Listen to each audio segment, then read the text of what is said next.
Before the Bhagavad Gita was spoken, there was silence. Not the silence of peace, but the silence of fear.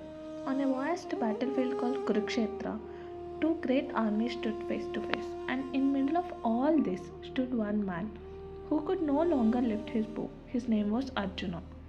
Arjuna was not weak, he was the greatest archer of his time. But that day, when he looked across the battlefield, he did not see enemies. He saw his own teachers, relatives, his own blood. His hands began to tremble. His heart felt unbearably heavy, and he asked himself, what is the point of victory if it comes at the cost of everyone alive?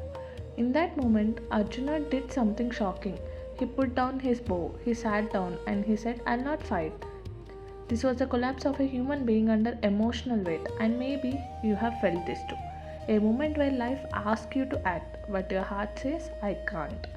Beside Arjuna stood Krishna, his guide, his friend, and at first Krishna said nothing.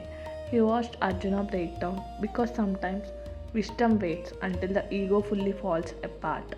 Then Krishna spoke, not as a guard, but as a teacher who understands pain. He said, Arjuna, you grieve for what does not deserve grief. The body perishes, but the soul does not die. Fear arises when we forget who we truly are. In that moment, the Bhagavad Gita was born, not as a book, but as a conversation between confusion and clarity. Arjuna's battlefield was external, ours is internal, like career pressure, family expectations, fear of failure, fear of loss. Just like Arjuna, we freeze. And just like Arjuna, guidance appears when we finally admit that we don't know. This was only the beginning. Arjuna has not yet picked up his bow.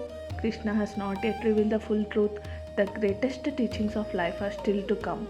This was chapter 1 of the Bhagavad Gita, and the journey has just begun.